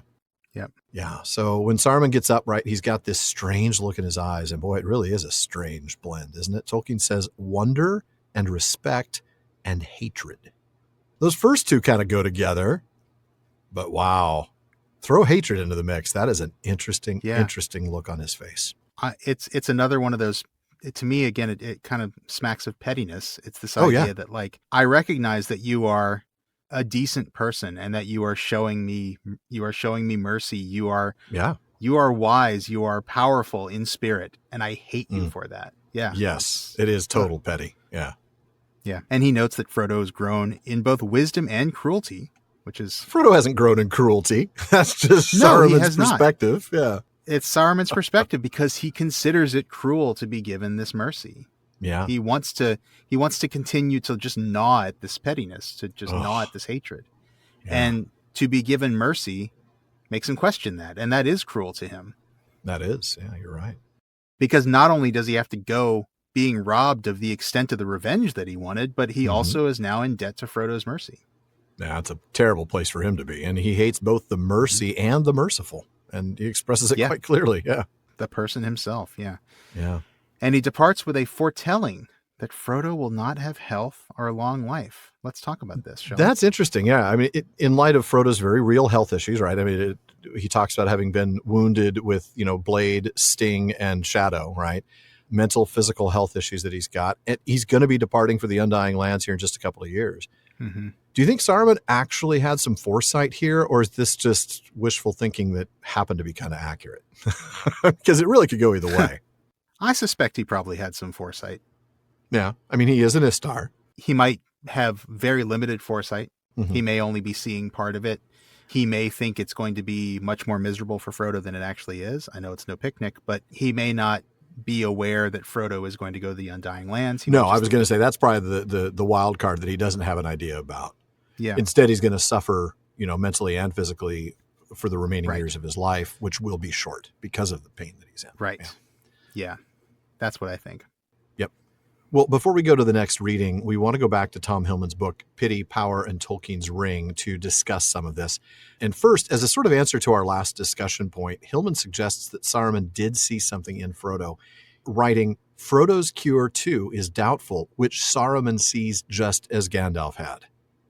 So I think, like you said, it's foresight, but it's also observation, experiential observation. Like, I know enough to be able to see this in you. To recognize the signs of trauma in you and to know that you're not exactly going to be okay. I can diagnose you with PTSD right now, Frodo. Your life is going to be miserable. Yeah. Yeah, could be that, yeah. But it's the stuff he had to say about Frodo's mercy that I want to call out here in Tom's book. In Rivendell the year before, Gandalf had looked at Frodo and could not foresee to what he would come in the end. Saruman now sees that end. It is to wisdom and pity and mercy that Frodo has come at last, and to a humility that reveres the lofty height from which Saruman has fallen, and the nobility that he has debased through his desire to possess the power of the One Ring. Yeah, man. And Tom goes on to remind us that the ring is central to how Frodo got to where he is now in terms of pity. He says, Frodo came to this end through resisting the pull of the ring until it overcame his strength. Through suffering this conflict with all the pain and wounds attendant on it, and from which he will continue to suffer, he has become the Frodo Saruman wonders at and respects, even as he hates him. And then later he argues that it was Frodo's failure at Mount Doom and his defeat that regained him the pity he had lost, and more. For in pitying Saruman and showing him mercy, Frodo shows that he has grown beyond pitying someone who is like him and someone he saw whom he would become in Smeagol. Yeah. His pity extends now to one whose nature before his fall Frodo believes to have been far above him or any other mortal. So he's talking about Frodo's pity growing to be something that's not just... I mean, it's easy to pity someone who's like you. Exactly. It's relatively easy for him to pity Gollum because he goes, I can see myself becoming that. He's like me to begin with. Gollum used to be like me. Exactly. And I could become that. Yeah. Yes. There's an identity. And when you can identify with somebody and have that sort of that empathy, that makes it easier to feel pity. But feeling pity for something or somebody who's totally different, that takes a wisdom that a lot of us don't have, and that Frodo only has, like Tom argues, because he failed at Mount Doom, right? That gained him, that gained back the pity, because he didn't feel pity anymore on the slopes of Mount Doom. He's about ready to tell Gollum to go jump off a cliff. His pity for Gollum is gone. Right. But his quote unquote loss, right? His defeat there at the cracks of Doom is what brings it back. Tom makes a good point there. Helped him find that pity again. Yeah. Yeah, absolutely. Wow. It's a great interpretation by Tom, and I love that. It is. Yeah, very, very powerful. And please go read that book. Definitely. All right. Well, we've got one more reading here in the chapter, and Alan, I am going to let you take it. All right, sir. He walked away, and the hobbits made a lane for him to pass, but their knuckles whitened as they gripped on their weapons. Wormtongue hesitated, and then followed his master. Wormtongue, called Frodo, you need not follow him. I know of no evil you have done to me. You can have rest and food here for a while, until you are stronger and can go your own ways. Wormtongue halted and looked back at him, half prepared to stay. Saruman turned. No evil, he cackled. Oh no, even when he sneaks out at night, it is only to look at the stars. But did I hear someone ask where poor Lotho is hiding? You know, don't you, Worm? Will you tell them? Wormtongue cowered down and whimpered, No, no. Then I will, said Saruman. Worm killed your chief. Poor little fellow, your nice little boss. Didn't you, Worm? Stabbed him in his sleep, I believe. Buried him, I hope, though Worm has been very hungry lately. No, Worm is not really nice. You had better leave him to me. A look of wild hatred came into Wormtongue's red eyes. You told me to. You made me do it, he hissed. Saruman laughed. You do what Sharkey says always, don't you, Worm? Well, now he says, follow. He kicked Wormtongue in the face as he groveled and turned and made off. But at that, something snapped. Suddenly, Wormtongue rose up, drawing a hidden knife, and then, with a snarl like a dog, he sprang on Saruman's back, jerked his head back, cut his throat, and with a yell, ran off down the lane. Before Frodo could recover or speak a word, 3 hobbit bows twanged, and Wormtongue fell dead.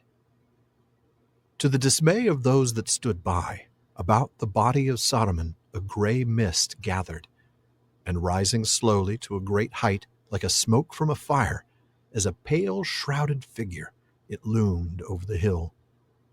For a moment it wavered, looking to the west. But out of the west came a cold wind, and it bent away, and with a sigh dissolved into nothing. Frodo looked down at the body with pity and horror, for as he looked, it seemed that long years of death were suddenly revealed in it, and it shrank, and the shriveled face became rags of skin upon a hideous skull. Lifting up the skirt of the dirty cloak that sprawled beside it, he covered it over and turned away. And that's the end of that, said Sam. A nasty end, and I wish I needn't have seen it, but it's a good riddance. And the very last end of the war, I hope, said Merry. I hope so, said Frodo, and sighed. The very last stroke. But to think that it should fall here, at the very door of Bag End. Among all my hopes and fears, at least, I never expected that. I shan't call it the end till we've cleared up the mess, said Sam gloomily. And that'll take a lot of time and work. Wow. That was a chapter. Wow. Yep, it was. All right, well, let's talk about this last bit here. So Saruman actually walks away. Yeah. The hobbits clear a path for him, but they are ready to pounce if he makes a move. The knuckles whitening as they grip their weapons, that totally reminded me of that moment in the Silmarillion when Manwë had freed Melkor because he was free from evil and could not comprehend it.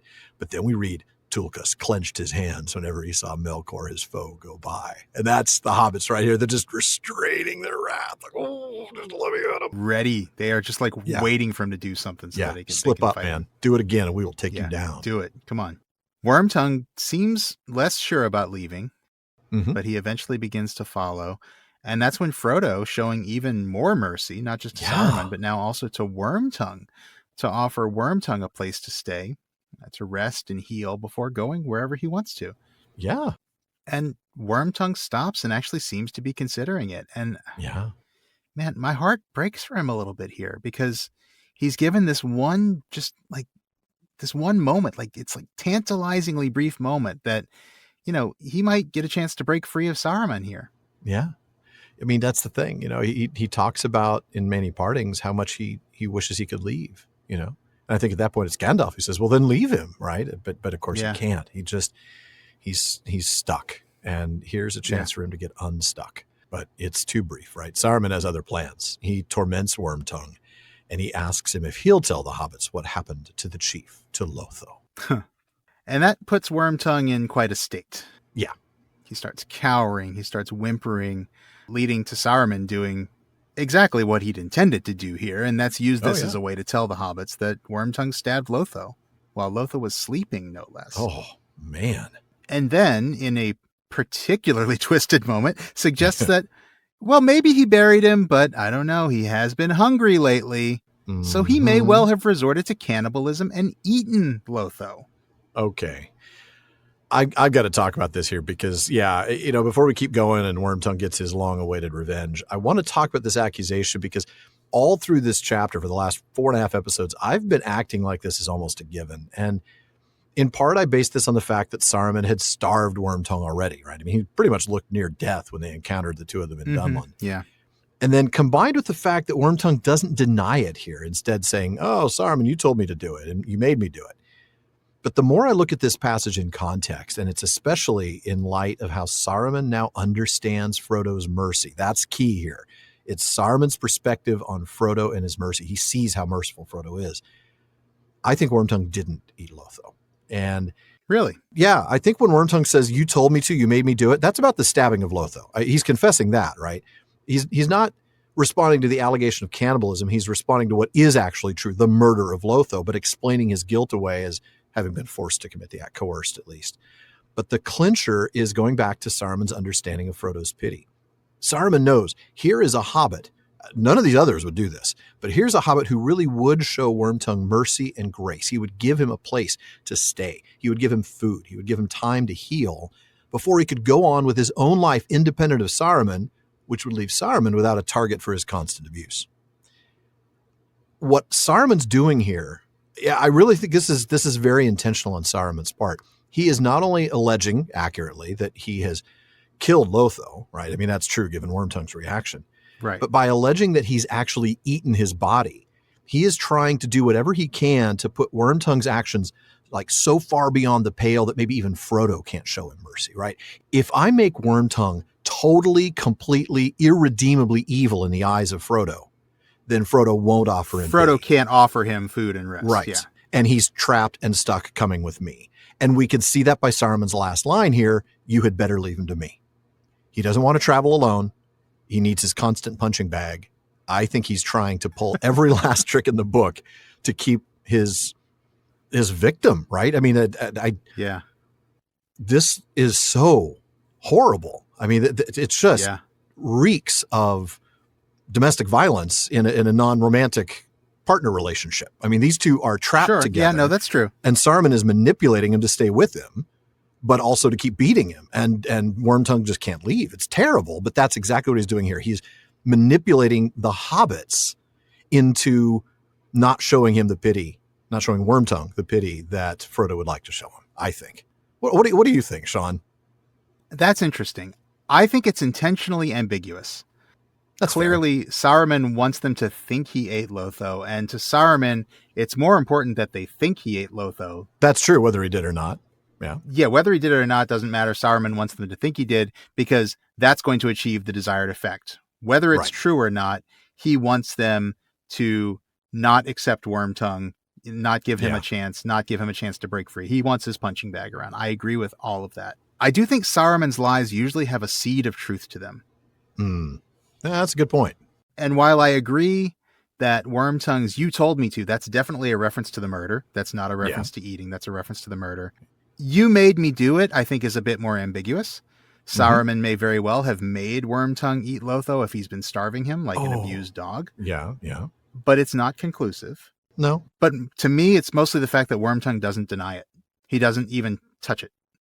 Yeah, you're right. He doesn't say, I killed him, but I certainly didn't eat him. Yeah. I killed him and you made me. And I would never do something like that. He doesn't deny it. That's beyond human. Yeah. Right. And the fact that he doesn't deny it makes me think that he doesn't want to go there because he knows he did something wrong. Did he eat the whole body? Probably not. Maybe just, I'm sorry, but like ate part of him. Oh, some fingers. I don't know. He's been starving. You're right. I mean, and there's no doubt that he has been starving. If he did, it was because Saruman had starved him and he was near death. Absolutely. I think that's true. And that's why the "you made me do it" seems a bit more ambiguous to me. Yeah. Oh, that's rough. And keep in mind that orcs do this, right? Orcs practice cannibalism. That's true. Yeah. Maybe half orcs do too. We don't know. No reason why they wouldn't. It's not like Wormtongue hasn't been around people who have done this before. And That's true. And maybe has seen, well, orcs will do this in the direst of straits. I guess I can do this too. And anyway, I'm a human. He's a hobbit. So not even really my species anyway, by a certain, I know that's not technically true according to the, well, right. We all know that mythology, hobbits are descended from Right. men, but yes, you're right. Right. Wormtongue's thinking is that they're not. Yeah. Right. So I tend to lean towards he probably did eat him or eat part of him. Maybe you've persuaded me to go back to that. I don't know that I want to, but Nobody wants to, man. oh. Though I will say that in my own sick, twisted way, I think it's better for entertainment value if we assume he did. Oh, so that's it why I is. haven't stopped you in the previous and that's why episodes. I've been thinking all Yeah. along it makes for better jokes to talk about that, but Yeah. oh, that is It's awful. definitely ambiguous, and I'm not is. going to say anybody's wrong one way or the other. No, that's fair. I don't think there's a way that we can conclusively land on Yeah. either side. Yeah. But Yeah. my headcanon has Wormtongue with a bib on his, on his neck and holding holding the fork and the knife and seeing Lotho as a big chicken, the cartoon thing. The cartoon stuff, right? The starving man in the cartoon. Yeah. Right. Yeah. Oh man. I'm with you though on it being ambiguous, and at times in the past I have thought it was more conclusive than it actually is, and it is actually pretty ambiguous in the text. Yeah.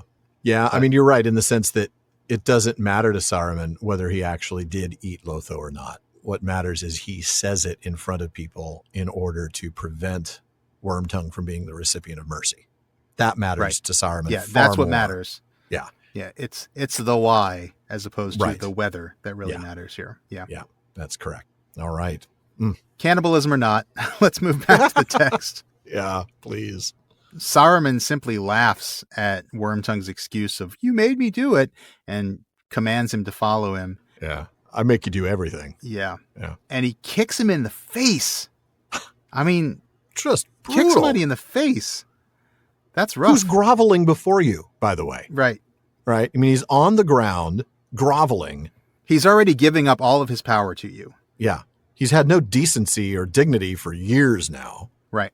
And in Yeah. front of everybody, you kick him in the face. Just to show that you have power over it. To show him and everyone around you that you have power over him. Mistakes were made.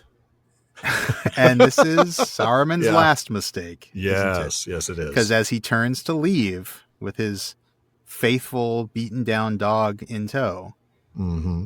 Wormtongue the man finally snaps. And the years of control and cruelty and abuse have finally taken their toll. And he is done. He's done. Pulls out a knife. He snarls like a dog, which is yet another dog comparison. We've seen multiple references to him being dog-like. Jumps up onto Saruman's back, pulls his head back, and slits his throat. I mean, you can see this cinematically. Oh, yeah. It's a shame it didn't make it into any of the movies. Yes, it is. And even though, yes, he does stab Saruman in the extended edition of Peter Jackson's Return of the King, it ain't like this. No, he stabs him in the back. Yeah. Right. Yeah. This jumping on his back, pulling his head back and slitting his throat. Ooh. Yeah. This is very visual. Yeah, it You is. can absolutely see it. And then he runs off. And Frodo, who's just like, this has all happened too fast for Frodo to even be able to react. Fraction of a second. Frodo has no idea what to say or do. All he can do is watch. And then 3 hobbits loose their arrows at him and kill him right there on the lane. Yeah, absolutely. That's it. And then we get these 2 paragraphs. This is very interesting. You know, we talked about that footnote being added in the page proofs. 2 more paragraphs that were never in any of the drafts. They were added when the book was in page proofs. That's amazing to me. And it's the bit about the spirit of Saruman departing and all of that, the death scene. The language. It here is amazing so that this was added in page proofs. Yeah. I know, isn't it? I mean, this is like so finely honed. You feel like it must have gone through multiple drafts, and it hasn't gone through any drafts. He just puts it down on page proofs.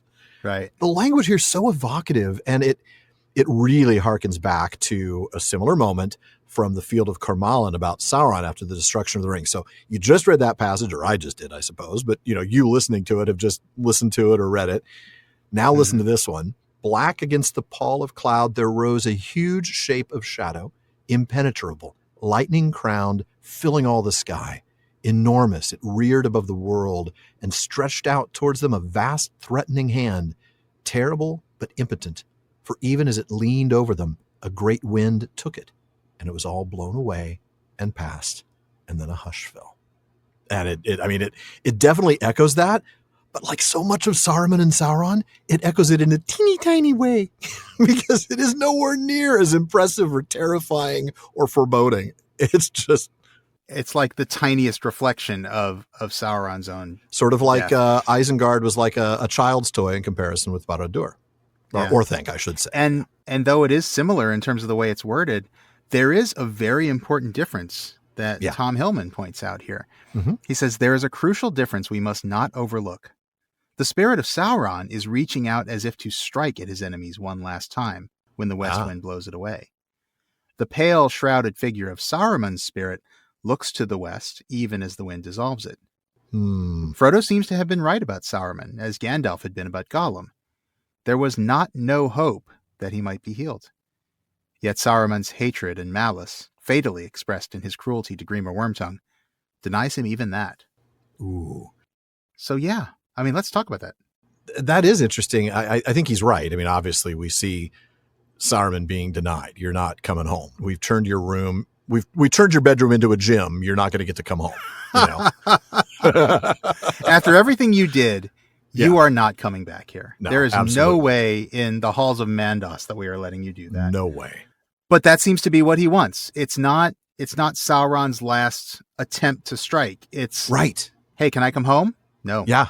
No, you can't. The answer's still no, but we don't see the spirit of Saruman hovering over the hobbits like it's about to pounce on them and smother them in a second darkness. It's as though he's just looking home like, okay, it's time now. Can I come back? What do I do now? Yeah. Right. And the answer to both him and Sauron is no. The wind blows and they're gone. And Tolkien's use of the phrase "with a sigh, it dissolved into nothing." Oh, I know. That to me is very provocative because it's almost it's Saruman's spirit sighing like, I know. You're right. Yeah. I know. I get it. I understand why. But what happens to his Maiar spirit after this, right? I mean, he is an eternal being. Well, not eternal because he wasn't eternally existent. He had a beginning, but he doesn't have an end. So he's a creature of spirit, a born of the thought of Iluvatar. Yeah. What happens? But he is a wizard, so we know this is not raiment. He can't just take this off. That's true. Right? He is incarnate, so his body's dead. He's as dead as Gandalf was after the Balrog. Right. And Iluvatar ain't going to resurrect this guy. And what happened to Gandalf after he died? He was sent beyond the circles of the world. He was Timeless halls. Judged by Iluvatar. There you go. Sent back. So Iluvatar resurrected Gandalf, but Saruman's not getting another chance. Probably, yeah. So you're in the Timeless halls. Yeah. I think so. Yeah. That's fair. You're right. Because Gandalf didn't, when he died, his spirit didn't go to Mandos. It didn't go to Valinor. He didn't go and get a new body, or anything like that in Valimar. Yeah. How does Tolkien say it? He died and the authority took up this plan and sent him back with more power, right? Authority with a capital A. Yeah. Yeah. You're paraphrasing, but you're paraphrasing almost exactly verbatim. Yes, it's well done. I'm trying because I've read it enough times. But yeah, authority with a capital A. So that is Iluvatar. That's Iluvatar. So yeah. I think you're right. And it makes sense because he wouldn't be subject to the authority of the other Ainur. He's not. Yes, he could be subject in theory to the instructions of Manwë as the High King, but he isn't under their power. He is still an Ainu. And so he's answerable only to Iluvatar at the end. And so, you're right. This is analogous to, being subject to the temporal power of a king if you're a human being. Like the lesser Ainur, the Maiar, are subject to Manwë's power as king of Arda. Yeah, to his authority and rule. After death, just like a temporal king would not have power over his subjects after death. After death, they go back to their maker. They go back to Eru, and that's whose authority they're subject to then. Yeah, that makes sense. I don't think it's going to be pretty. I was going to say, I want to be a fly on the wall for that conversation. Yeah. Kurumo, we have some things to talk about. Come here, Kurumo. For those who don't know, Kurumo is his name, is to Saruman what Olorin is to Gandalf. Right. Yeah. Oh, man. And you know what else is interesting? So we can gain some insight here by comparing to what happens to Gandalf. I think it's also interesting to contrast this with what would happen to Sauron, because Sauron is not one of the Istari. He is not incarnated, right? No. He is. No, he is not. He still is a Maya spirit in raiment. His raiment is fixed because he's spent all of his energy. Because he's lost a lot of his power. Yeah, he put a lot of his power into the ring. because he sunk it all in the ring. Yeah. But Sauron is actually not. He's apparently going to escape judgment by Iluvatar for some time. His spirit, I would think, would still be out there in Arda somewhere, very weakened. You know, a shapeless malice. How does Gandalf say it? Yeah, yeah. Impotent as well, I think, is used to describe him in that sense. But maybe that's the Witch King. I can't remember. I can't remember now whether that's describing one of the Nazgul or... Yeah. But yeah, it's clear that Sauron's spirit is still present in Arda, but utterly powerless. But he still manages to escape judgment. He will... Well, it's temporary because Arda will have an end. Until the ending of Arda, sure. Yeah. And when Arda is remade, at that point, then the Valar get to leave or will have to leave, and Sauron will be summoned, and that's going to be a fun conversation. Yeah, that is going to be a fun conversation. And I imagine at that point, maybe there's a purgatorial effect of some kind. Maybe when that happens, Saruman will get another chance. Sauron, I'm sure, will not. No, the doors of everlasting night and Morgoth behind them is where Sauron's going. Yeah. Don't let the doors of everlasting night hit you in the butt on the way out. Don't let the handle on the door of everlasting darkness. That's right. Well, coming back to now that we've discussed what happens to his spirit, what happens to his body, we get the wrong grail effect. As Saruman's body shrivels into you have chosen poorly. As the body shrivels into this terrifying image of rags of skin upon a hideous skull. That, though, very interestingly, the wrong grail thing, that's not the only death that this death echoes.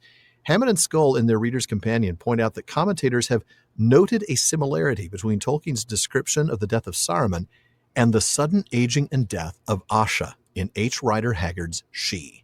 And they provide a quote from chapter 26 of that book that, well, sounds familiar. Shawn, would you read it for us? Yeah, it does. Smaller she grew and smaller yet, till she was no larger than a monkey. Now the skin had puckered into a million wrinkles, and on the shapeless face was the stamp of unutterable age. Nobody ever saw anything like the frightful age that was graven on that fearful countenance, no bigger now than that of a 2 months' child, though the skull remained the same size, or nearly so. I took up Asha's kirtle and the gauzy scarf, and averting my head so that I might not look upon it, covered up that dreadful relic. Oh, wow. That really ties it together. I mean... Yeah, it does. Yeah. That sounds very familiar. Yeah. Yeah. And it's gruesome. Oh, it is. And it should sound familiar because remember, we know that she was an influence on Tolkien. We talked about its influence on Galadriel and the Mirror before. Yeah. We talked about it being an influence in regards to Shelob. And even in the earliest stages of the mythology, remember when the city of Tirion was called Kor? Yeah. That's actually a name taken straight out of She. Exactly. So, yeah. Boy, that passage, the way you read that, I was like, ooh, man, it sounds exactly the same. Yeah. Yeah. Totally creepy. Speaking of creepy, Sam acknowledges this is something that, well, I'd rather not have had to see this, right? It would have been better off if I was maybe someplace else. But at least it's the end of that. Sam's looking for the eye bleach at this point. Yeah. Seriously. But yeah, he hopes it's the end of that. And, Mary hopes, hopefully the last stroke of the war, too. Yeah. The goggles, they do nothing.